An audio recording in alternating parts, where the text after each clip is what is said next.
ನಾನು ಒಂದು ಘೋಷಣೆಯನ್ನ ಹಾಕ್ತೀನಿ. ತಾವೆಲ್ಲರೂ ಕೈ ಎತ್ತಿ ಆ ಘೋಷಣೆಗೆ ಜೈಕಾರವನ್ನು ಹಾಕಬೇಕು. ಅದನ್ನು ಒಂದು ವಿಡಿಯೋ ಮಾಡಿ ನಮ್ಮ ಮೋದಿ ಸಾಹೇಬರಿಗೆ ಕಳಿಸುವಂತ ಕೆಲಸ ಮಾಡಬೇಕು. ಭಾರತ್ ಮಾತಾ ಕಿ, ಭಾರತ್ ಮಾತಾ ಕಿ. ಈ ದೇಶದ ಜೈಕಾರ ಹಾಕೋದು, ದೇಶಕ್ಕೆ ನಾವೇ ಭಕ್ತರು, ನಮ್ಮಿಂದಲೇ ಈ ದೇಶ ಸುರಕ್ಷಿತವಾಗಿ ಇದೆ ಅಂತಕ್ಕಂಥದ್ದನ್ನ ಭಾರತೀಯ ಜನತಾ ಪಕ್ಷದವರು ಏನು ಗುತ್ತಿಗೆ ತಗೊಂಡಂಗೆ ಮಾತಾಡಕ್ ಹತ್ತಿದ. ಈ ದೇಶಕ್ಕೆ ಸ್ವಾತಂತ್ರ್ಯವನ್ನ ತಂದು ಕೊಟ್ಟಿರ್ತಕ್ಕಂಥ ಪಕ್ಷ ಕಾಂಗ್ರೆಸ್ ಪಕ್ಷ.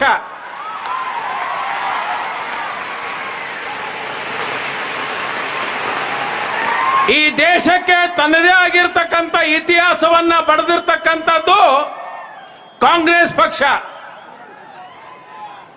ಈ ಸ್ವಾತಂತ್ರ್ಯ ತರುವ ಮುಂದೆ ಈ ಭಾರತೀಯ ಜನತಾ ಪಕ್ಷದವ್ರು ಇರಲೇ ಇಲ್ಲ, ಇನ್ನೂ ಇವರು ಹುಟ್ಟಿರಲೇ ಇಲ್ಲ.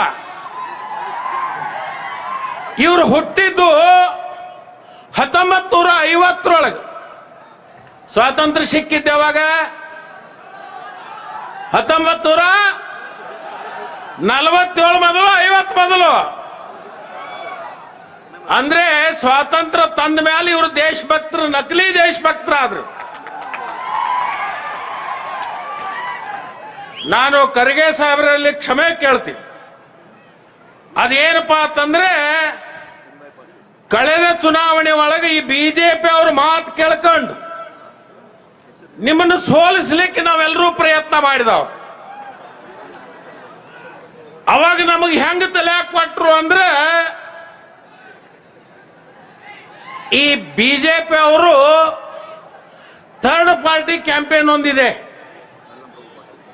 ಪಕ್ಷವನ್ನ ಬಿಟ್ಟು, ಪಕ್ಷದ ಪದಾಧಿಕಾರಿಗಳನ್ನು ಬಿಟ್ಟು ಥರ್ಡ್ ಪಾರ್ಟಿ ಕ್ಯಾಂಪೇನ್ ಮಾಡ್ತಕ್ಕಂಥ ಕೆಲವೊಂದು ಮುಖಂಡರಿದ್ದಾರೆ. ಅವರು ನಮಗೆ ಹೆಂಗ ಹೇಳೋರು ಅಂದ್ರೆ, ಅದರಾಗ ಒಬ್ರು ನೀವು ಕೇಳಿರ್ಬೇಕು, ಈ ಚಕ್ರವರ್ತಿ ಸೂಲಿಬೆಲೆ ಅಂತವ್ರು.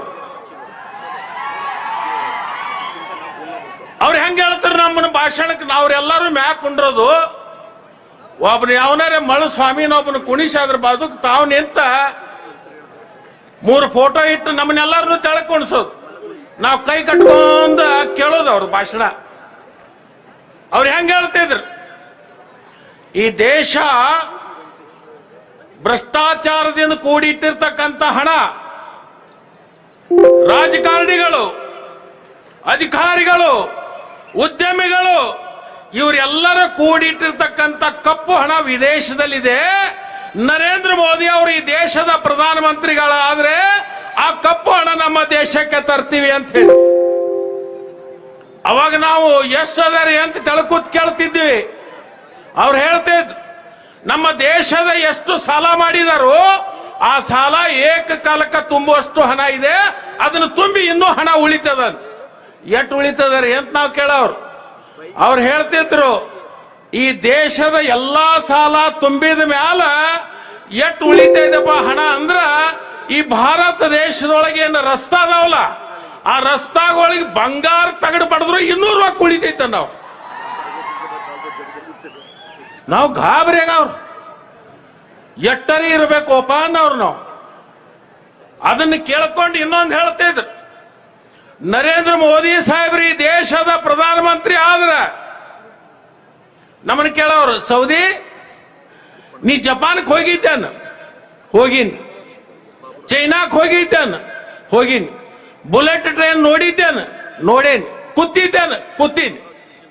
ಇಲ್ಲಿ 60 ವರ್ಷ ಆದ್ರೂ ಸಹಿತ ಒಂದು ಬುಲೆಟ್ ಟ್ರೈನು ಬಂದಿಲ್ಲ. ಮೋದಿ ಅವರು ಬಂದ್ರೆ ಬುಲೆಟ್ ಟ್ರೈನ್ ಬಿಡ್ತಾರೋ ಅಂತ ಹೇಳಿ. ಆಮೇಲೆ ಇನ್ನೊಂದು ಹೇಳಿದ್ರು, ಈ ದೇಶದಲ್ಲಿರ್ತಕ್ಕಂಥ ಅಟಲ್ ಬಿಹಾರಿ ವಾಜಪೇಯಿ ಅವರ ಕನಸನ್ನ ನೆನಸು ಮಾಡಬೇಕಾಗಿದೆ. ಅಟಲ್ ಬಿಹಾರಿ ವಾಜಪೇಯಿ ಅವರ ಕನಸಿತ್ತು ಏನು ನದಿ ಜೋಡಣೆ ಮಾಡ್ತಕ್ಕಂಥದ್ದು.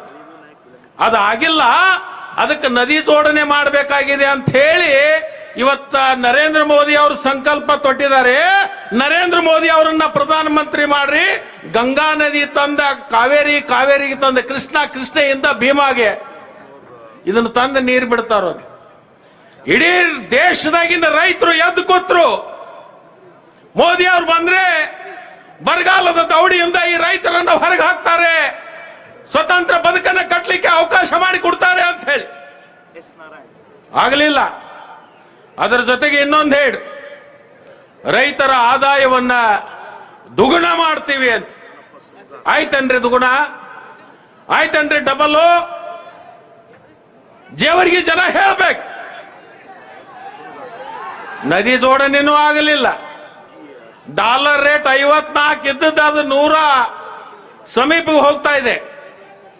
ಅವಾಗ ಹೇಳ್ತಿದ್ರು ಡಾಲರ್ ರೇಟ್ 54 ಇದೆ, ಅದನ್ನ ಭಾರತದ ರುಪೀಸ್ ಮುಂದೆ 10 ಬರುವಂಗ ಮಾಡ್ತೀವಿ ಅಂತ ಹೇಳ್ತಿದ್ರು. ಇವೆಲ್ಲ ಥರ್ಡ್ ಪಾರ್ಟಿ ಕ್ಯಾಂಪೇನ್ ಒಳಗೆ ಹೇಳ್ತಿದ್ರು ನಮಗ್. ಅದನ್ನೆಲ್ಲ ನಂಬಿಕೊಂಡು ಈ ದೇಶದ ಜನ ಇವರಿಗೆ ಮತಗಳನ್ನು ಹಾಕಿ 10 ವರ್ಷ ಆಯ್ತು. ಈಗ ಮತ್ತೆ ಮ್ಯಾನಿಫೆಸ್ಟೋದಾಗ ಮಾಡಿ ಹೇಳಿದರು, ಈ ವರ್ಷಕ್ಕೆ ಬುಲೆಟ್ ಟ್ರೈನ್ ಬಿಡ್ತೀವಿ ಅಂತ. ರೈತರ ಆದಾಯ ದುಗುಣ ಆಗಲಿಲ್ಲ. ರೈತರ ಪಡ್ಕೊಳ್ತಕ್ಕಂಥ ರಸಗೊಬ್ಬರ ರೇಟು DAP ಇರ್ಬೋದು, 19 ಇರ್ಬೋದು, ಸಲ್ಫೇಟ್ ಇರ್ಬೋದು, ಯಾವುದೇ ಗೊಬ್ಬರ ತಗೊಳಕ್ ಹೋಗ್ರಿ, ಕ್ರಿಮಿನಾಶಕ ತಗೊಳಕ್ ಹೋಗ್ರಿ, ಇವತ್ತು 2 ಪಟ್ಟಾಗಿದೆ. ಅದಕ್ಕೆ ಈ ಭಾಗದ ಎಲ್ಲ ರೈತರಿಗೆ ಒಂದು ಸಣ್ಣ ಉದಾಹರಣೆ ಹೇಳ್ತೀನಿ. ಇವತ್ತು ಅನೇಕ ಜನ ಇಲ್ಲಿ ಯಾರಾದ್ರೂ ಕಾರ್ಖಾನೆಗಳು ಕಟ್ಟಿದ್ರೆ ಕಬ್ಬಿಂದು, ಅವ್ರಿಗೆ ಗೊತ್ತಿದೆ. ನಮ್ಮ ಮುಖ್ಯಮಂತ್ರಿಗಳಿಗೆ ಅದರದ ಸಂಪೂರ್ಣ ಅರಿವಿದೆ. ಸರ್, 1 ಟನ್ ಕಬ್ಬಿಗೆ 80 ಲೀಟರ್ ಇಥನಾಲ್ ಬರುತ್ತೆ. ಇಥನಾಲ್ ಅಂದ್ರೆ ಏನು? Just like petrol. ಅದ್ರಾಗ ಏನು ಮಿಕ್ಸ್ ಇಲ್ಲ. ಇಥನಾಲ್ ತಗೊಳ್ಳೋದು, ಪೆಟ್ರೋಲ್ ಟ್ಯಾಂಕಿನಾಗ ಸುರುವುದು, ಮ್ಯಾಲ ಸುರುವುದು, ತೆಳಗ್ ತಕ್ಕೊಳ್ಳೋದು, ಇಷ್ಟೇ ಅದು. ಅದರಲ್ಲಿ ಏನು ಯಾವುದೇ ಕೆಮಿಕಲ್ಸ್ ಮಿಕ್ಸ್ ಇಲ್ಲ, ಏನೂ ಇಲ್ಲ. ಮ್ಯಾಗಿನ ಸುರುವುದು, ತೆಳಗಿನ ತಗೊಂಡು ಹೋಗಿ ಪೆಟ್ರೋಲ್ ಬಂಕ್ದವ್ರಿಗೆ ಕೊಡೋದು. ಫ್ಯಾಕ್ಟ್ರಿ ಅವ್ರ ಕಡೆಯಿಂದ ಹೆಂಗ್ ತಗೋತಾರೋ? 60 ರೂಪಾಯಿಗೆ ಲೀಟರ್ ಸರಾಸರಿ. ಪೆಟ್ರೋಲ್ ಇವತ್ತು ಹೆಂಗ್ ಮಾರಕತ್ತಿದಾರೋ? 100 ರೂಪಾಯಿ. 60 ತಗೊಂಡು 100 ಮಾರೋದು. ಎಷ್ಟು ಉಳಿತು? 40 ರೂಪಾಯಿ. ಆ 40 ರೂಪಾಯಿ ಯಾರಿಗೆ ಹೋಗ್ತಾ ಇದೆ? ಅದಾನಿ, ಅಂಬಾನಿ. ನಾನೇನ್ ಕೇಳ್ತೇನೆ ಅಂದ್ರೆ, 10 ರೂಪಾಯಿ ಆ ಫ್ಯಾಕ್ಟ್ರಿ ಮಾಲಕ್ ಕೊಡು. 60 ರೂಪಾಯಿ ಏನು ಕೊಡ್ತೀರಿ? ಇನ್ನು 30 ರೂಪಾಯಿ ಏನು ಉಳಿತದಲ್ಲ, ಅದನ್ನ ನೇರವಾಗಿ ರೈತರ ಖಾತೆಗಳಿಗೆ ಕಳಿಸುವಂತ ಕೆಲಸ ಮಾಡ್ರಿ ಮೋದಿ ಸಾಹೇಬ್ರ. ಆ 30 ರೂಪಾಯಿ ನೀವು ಕೊಟ್ರೆ 80 ಲೀಟರ್ಕ್ಕೆ 30 ರಂಗ ಎಷ್ಟಾಯ್ತು ರೊಕ್ಕ? 8 3 24 2400 ಆಯ್ತಿಲ್ಲ. ಈ ಕಡೆ ಭಾಗದಾಗ ಕಬ್ಬಿನ ಕಾರ್ಖಾನೆ ಅವರು ನಿಮಗೆ ಹಣ ಎಷ್ಟು ಕೊಡ್ತಾ ಇದ್ದಾರೋ? 2400. ಅದು 30 ರೂಪಾಯಿ ಡಿಫರೆನ್ಸ್ ಅನ್ನ ನೇರವಾಗಿ ರೈತರಿಗೆ ಕೊಟ್ರೆ ಕಬ್ಬಿನ ದರ ಎಷ್ಟಾಗುತ್ತೆ? 4800 ರೂಪಾಯಿ ಆಗುತ್ತೆ. ಅವಾಗ ದುಗುಣಿ ಮಾಡ್ತೀನಿ ಅಂತ ನೀವು ಹೇಳಕ್ ಬರ್ರಿ ಮೋದಿ ಸಾಹೇಬ್ರ. ಎದ್ದ ಹಣ ಈ ದೇಶದಲ್ಲಿ ಇರ್ತಕ್ಕಂಥ ಉದ್ಯಮಿಗಳ ಪಾಲಿಗೆ ಹೋಗ್ತಾ ಇದೆ. ನೀವು ಹೇಳಿದ್ರಿ ರೈತರ ಆದಾಯವನ್ನ ದುಗುಣ ಮಾಡ್ತೀನಿ ಅಂತ. ಇಂಥವು 100 ಉದಾಹರಣೆಗಳನ್ನು ಕೊಡಬಲ್ಲೆ, ಇಂಥವು ಅನೇಕ ಉದಾಹರಣೆಗಳನ್ನು ಕೊಡಬಲ್ಲೆ. ಅದನ್ನೆಲ್ಲವನ್ನು ನಾನು ಕೊಡ್ಲಿಕ್ಕೆ ಹೋಗೋದಿಲ್ಲ. ನಾನು ಇವತ್ತು ನಿಮ್ಮೆಲ್ಲರಿಗೆ ಕೈ ಜೋಡಿಸಿ ಪ್ರಾರ್ಥನೆ ಮಾಡ್ತೀನಿ. ಜೇವರಿಗೆ ಜನರಿಗೆ ಮೊನ್ನೆ ನಾವು ಮಾತಾಡ್ತಾ ಇದ್ದೀವಿ, ಕಳೆದ ಚುನಾವಣೆ ಒಳಗ ಜೇವರಿಗೆ ಮತ್ತು ಅಫಜಲ್ಪುರದಲ್ಲಿ ಸುಮಾರು 60,000 ಮತಗಳ ಹಿನ್ನಡೆ ಆಯ್ತು. ಯಾರಿಗೆ? ಮೋದಿ ಸಾಹೇಬರಿಗೆ ಅಲ್ಲ, ನಮ್ಮ ಖರ್ಗೆ ಸಾಹೇಬರಿಗೆ. ಈ ವರ್ಷ ನಮ್ಮ ಖರ್ಗೆ ಸಾಹೇಬರು ರಾಷ್ಟ್ರೀಯ ಅಧ್ಯಕ್ಷ. ಇವತ್ತಿನ ದಿವಸ ಅವರ ಕ್ಷೇತ್ರವನ್ನ ನಾವು ಗೆಲ್ಲಲೇಬೇಕು. ನಾವು ಇವತ್ತು ಈ ಕ್ಷೇತ್ರದಲ್ಲಿ ಕಾಂಗ್ರೆಸ್ ಪಕ್ಷದ ಅಭ್ಯರ್ಥಿಯನ್ನು ಗೆಲ್ಲಿಸಿ ನಾವು ಖರ್ಗೆ ಸಾಹೇಬರಿಗೆ ಒಂದು ತಿಲಕವನ್ನ ಹಚ್ಚುವಂತ ಕೆಲಸವನ್ನ ನಾವು ನೀವೆಲ್ಲ ಕೂಡ ಮಾಡಬೇಕಾಗಿದೆ.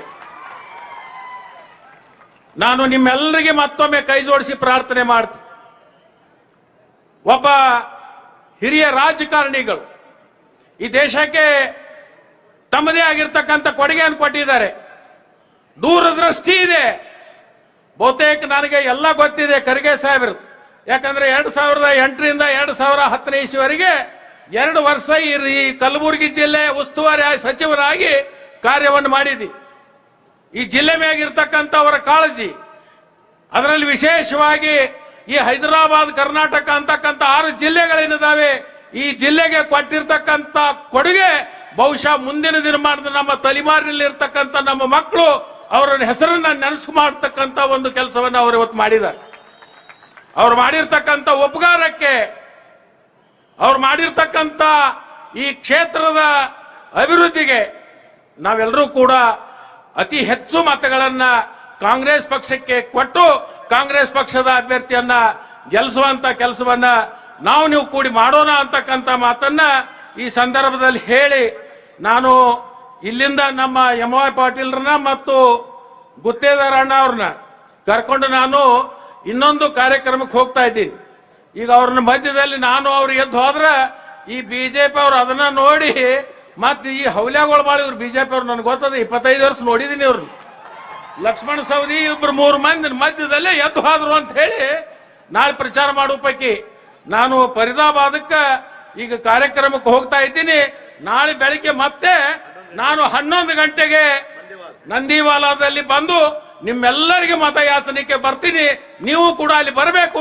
ನೀವು ಕೂಡಿ ಸಮಾಧಾನದಿಂದ ಚರ್ಚೆಯನ್ನ ಮಾಡೋಣ ಅಂತಕ್ಕಂಥ ಮಾತನ್ನ ಈ ಸಂದರ್ಭದಲ್ಲಿ ಹೇಳಿ ನಿಮ್ಮೆಲ್ಲರ ಆಶೀರ್ವಾದ ಕಾಂಗ್ರೆಸ್ ಪಕ್ಷಕ್ಕೆ ದಯಪಾಲಿಸಬೇಕು ಅಂತ ಹೇಳಿ ಮತ್ತೊಮ್ಮೆ ಕೇಳ್ಕೊಂಡು ನನ್ನ ಮಾತಿಗೆ ವಿರಾಮ ಕೊಡ್ತೀನಿ. ಭಾರತ್ ಮಾತಾ ಕಿ, ಭಾರತ್ ಮಾತಾ ಕಿ. ನಮಸ್ಕಾರ. ನಾಳೆ ಬೆಳಗ್ಗೆ 11 ಗಂಟೆಗೆ ಲಕ್ಷ್ಮಣ್ ಸವದಿ ಸರ್ ಅವರು ಮಂದೇವಾಲ್ ಬರ್ತಾ ಇದ್ದಾರೆ. ತಾವೆಲ್ಲರೂ ಕೂಡ ಆ ಒಂದು ಕಾರ್ಯಕ್ರಮದಲ್ಲಿ ಭಾಗಿಯಾಗಬೇಕಂತ ಕೇಳ್ಕೊಳ್ತೇನೆ. ಈಗ ಈ ಭಾಗದ ಇನ್ನೋರ್ವ ನಾಯಕರಾಗಿರ್ತಕ್ಕಂಥ ಸನ್ಮಾನ್ಯ ಶ್ರೀ ತಿಪ್ಪಣ್ಣಪ್ಪ ಕಮ್ಮಕ್ಕನೂರ್ ಅವರು ವಿಧಾನ ಪರಿಷತ್ ಸದಸ್ಯರು.